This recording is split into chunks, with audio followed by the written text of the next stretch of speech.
Hello and welcome to Women in the Coaching Arena podcast. I'm so glad you're here. I'm Lott, a business mentor and ICF accredited coach, and I'm on a mission to help brilliant coaches build brilliant coaching businesses. In this podcast, I'll be sharing honest, not hype, practical and emotional tools to support you to make the difference that you're here for. Welcome to the second episode of Women in the Coaching Arena podcast. Today we'll be discussing how to price your coaching to maximize your revenue.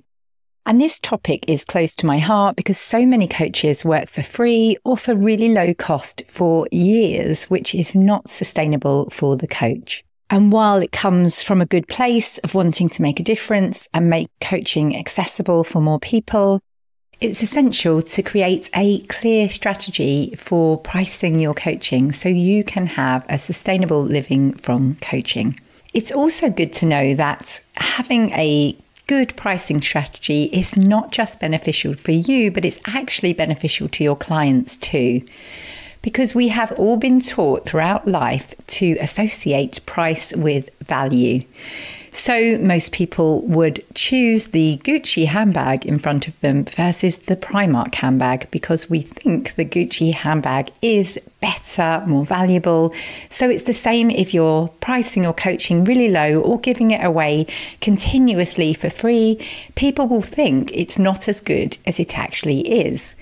Because as a coach, you have a unique set of professional skills and experience, just like any other professional out there. Doctors, lawyers, accountants, all of those other professionals, even if they are working for charities or doing really amazing work, they aren't giving their services away for free or for really low cost.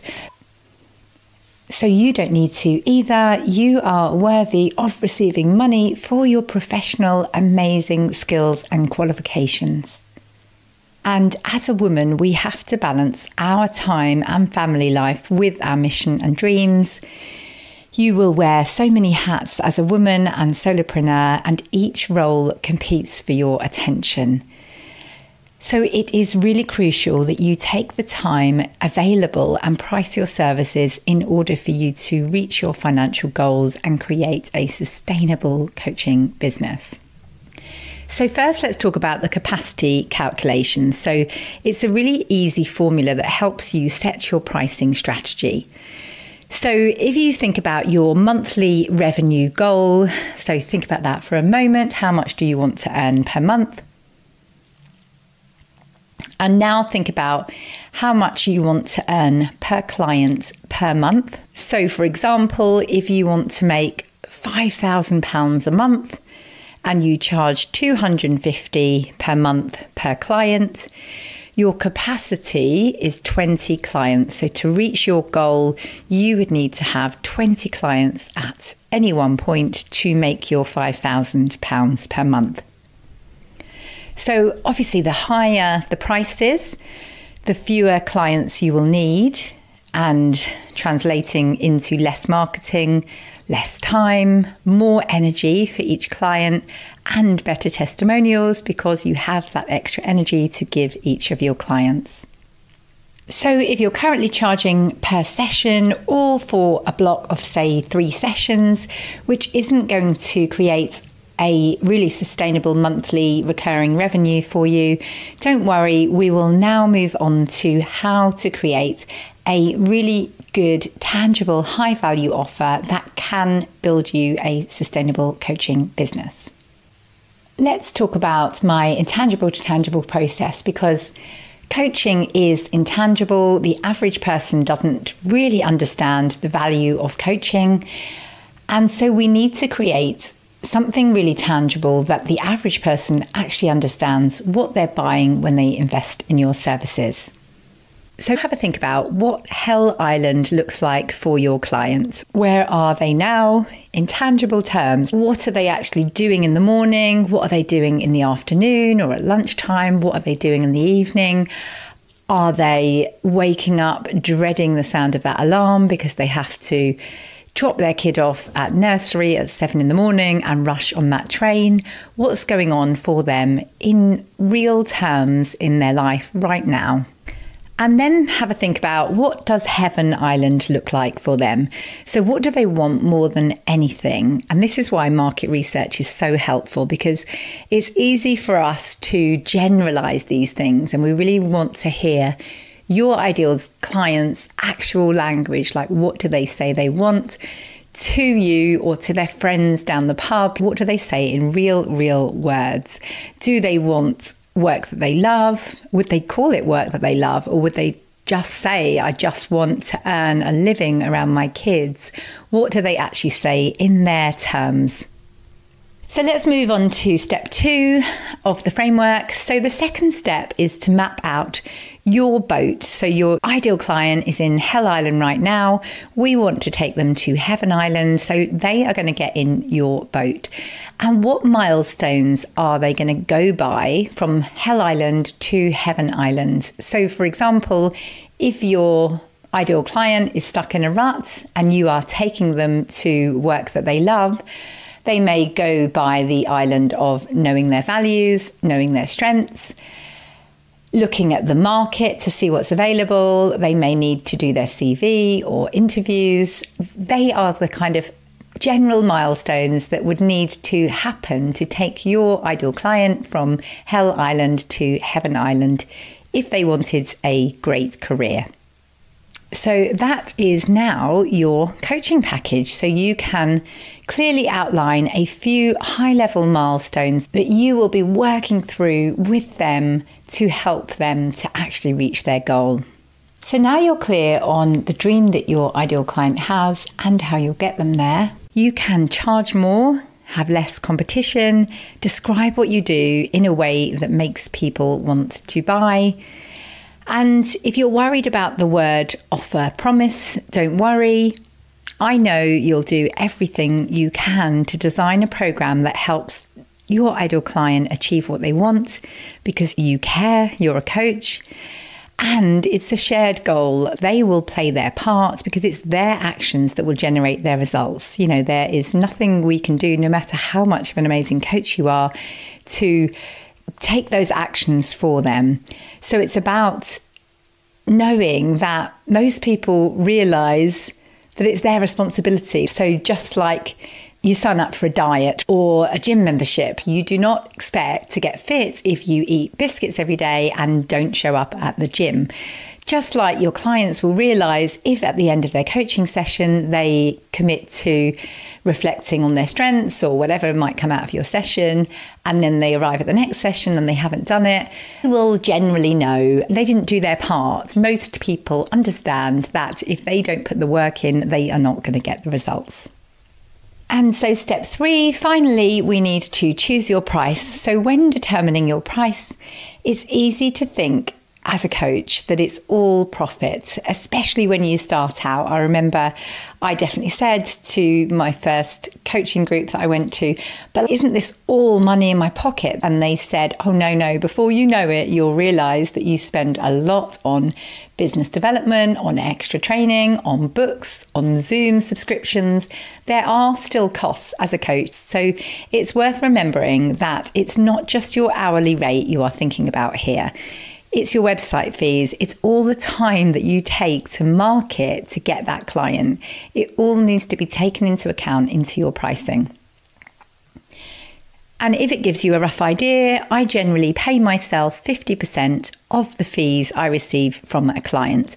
The rest goes on to business building activities, coaching programs, training, IT subscriptions, branding, photography, tax, for example.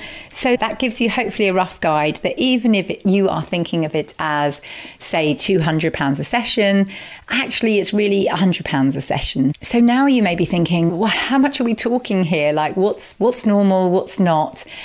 So what I say to people is that it's based on the transformation you provide and the tangible difference in their life. So for example, if you are helping a really big corporation solve a really important problem, then your price will be high. If you are helping somebody to set up, say, a lead magnet, then the price is going to be much lower. Like Yes, it's amazing to have a lead magnet. Don't get me wrong, I teach that myself. But if that's what you are teaching, then that may be a lower cost than if you are helping a 6-figure entrepreneur grow to 7 figures, for example. So it's about basing your pricing on the transformation that you provide. So finally, let's address the questions in your mind that may have been coming up throughout this episode. So maybe you've been thinking, well, that's all well and good saying this, Jo, but who's going to pay that? Or you might think, I'll never be able to charge that much. It's unethical. Or you might think, I would never charge those sort of fees. It's not possible for someone like me in my niche. And I hear you. As a woman, we have often been socialized to care for others and expect nothing in return. We've been fed messages that women with money are greedy, self-centered, shallow, whereas men with money are powerful and successful providers for their family. And if you think about it in the first sense, like most women do, then you will literally turn away opportunities. And I see this happen all the time with the amazing women I work with. If, for example, they're discussing work with a charity or a not-for-profit organisation, they immediately assume that that means they need to work for free. Because, of course, if they're a good person, they'd do it for free. And often the organisation is not actually saying that, but it's a hidden assumption and belief from the coach. So when I ask more, have they said that they want this for free? Then the coach realizes that it's their assumption, and it may not be that the organization is expecting everything for free. And again, back to the lawyers, the accountants, all of the other professionals working with charities. Are they doing the charities' accounts for free? Are they advising them about their legalities for free? So answers on a postcard. I would love to know if other professionals are giving their professional service away as regularly as so many coaches do.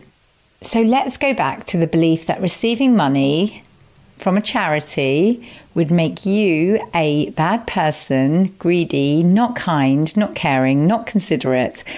And don't get me wrong, I feel all of this too. My upbringing was very traditional, with my dad earning all the money and my mum being powerless with having to ask for money for the shopping and the things we needed. And I think to be able to move the needle with reducing that gender pay gap, we really do need to explore our own beliefs.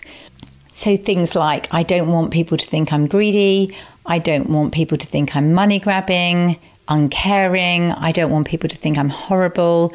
I don't want to feel shameful. I don't want people to think that I'm selfish. And now let's stop and ask ourselves, how many men do this work entirely for free? I would love to have the stats on the amount of female coaches doing pro bono work and the amount of male coaches doing pro bono work. If you have those stats, please do share. I think it would be super, super interesting, because men have been taught that making money means they're powerful, they're a good provider for their family, and of course they'll earn money for their work because they're respected and valued if they charge high fees.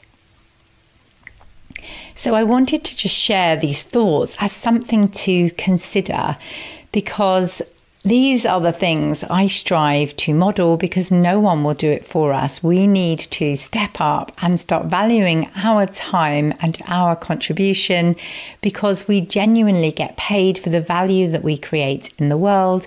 So allow yourself to receive the value in return for the value that you are creating, because you have professional skills, qualifications, and masses of experience, and you can transform lives. And you're just like every other professional out there, deserving to be paid for the amazing work that you do and the transformation that you provide in this world. And as a woman coach, you create a lot of value and transformation. I know that already from the amazing women I work with, who I am completely in awe of every single day. And you will feel in yourself when the value you're offering is outweighing the money received. And I definitely have felt that myself and raised my prices recently because I felt more begrudging when I want to have huge involvement and give lots of care, attention, energy to every single client. But if my prices are not in line with that energy I'm giving, I certainly feel it. So I'm not interested in offering a low-cost cookie cutter approach. I'm all in, and I need my prices to reflect where I am with regards to my client attention and transformation. And you always want to ensure that people gain more than they expected and that they feel like this was really exceptional value. And one of my favorite phrases is always deliver more than expected. And this isn't difficult for you. Anyone who is a coach wants to create amazing transformations. I literally don't know anybody who doesn't. And I speak to people all the time that say, it's not about the money for me, it's about the difference I make in the world. And I'm like, yes, I know. Don't worry. I don't think many professional qualified coaches are in this for the money. And it's good to remember that all your client wants is to belong, to be listened to be valued, to be individualized and respected for the person that they are. And that's easy for you because empathy is true to your core and you know intuitively what people need. And I will always support other women who are in the coaching arena. As Brené Brown would say, if you are not in the arena getting your ass kicked on occasion, I am not interested or open to your feedback.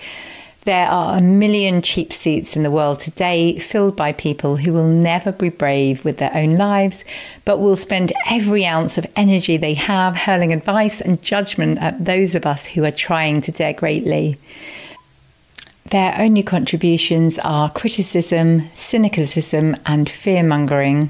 If you're criticizing from a place where you are not also putting yourself on the line, I am not interested in your feedback.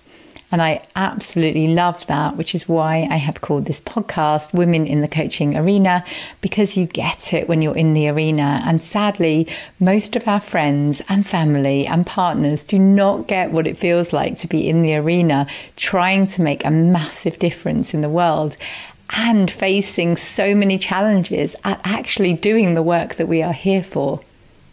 So I see you, I know it's hard, I know it's challenging, and I know it means so much to you to make a difference.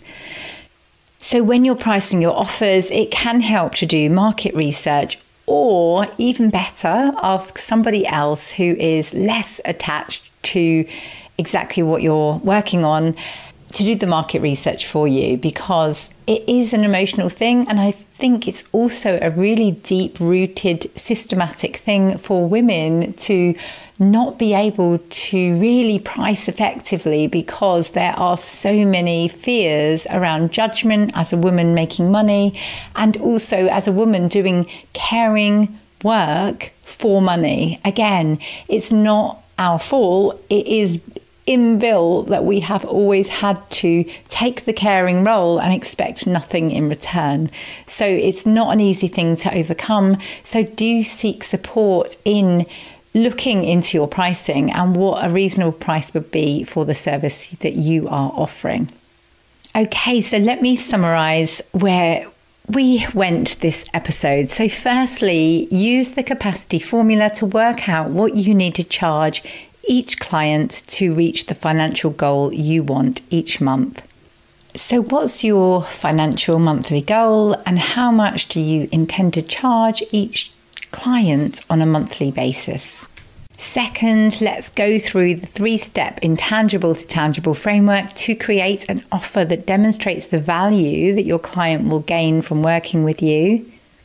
So the 3 steps are: what's their hell island? Where are they now? and what's their heaven island, where do they want to be. The second step was, what does your boat consist of? So what milestones or islands are you taking them past on their journey to heaven island? And thirdly, what's your price? How have you decided to price your program, taking into account the transformation that you will provide and market research to what the going rate is for this kind of transformation? Lastly, what beliefs do you need to explore to make pricing not about you, but about the value that your ideal client will receive from working with you? So what thoughts come up for you when you think about charging for your expertise? I would really recommend writing them down. If they are going round and round in your head, you cannot explore them. So write down, they'll think I'm greedy, they'll think that's too much, they'll think I'm not good enough. Write down whatever it is that's going on for you and really explore, is it true, or is this something that I have been literally brought up with that's going around in my head and unable to see a way forward in a rational, logical way?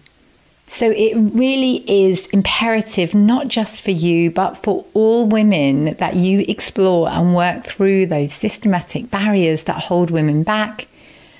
And please do drop me a DM. I have a beliefs worksheet and video I can send you on this to really help you work through those beliefs that may be holding you back from pricing what transformation you are creating in the world in your coaching business.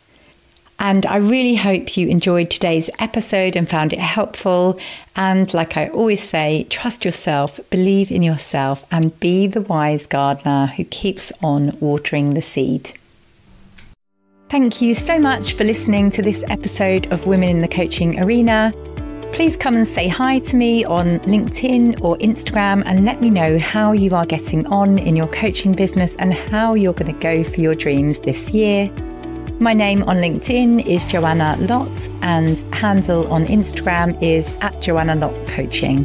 And I'll also put links in the show notes below.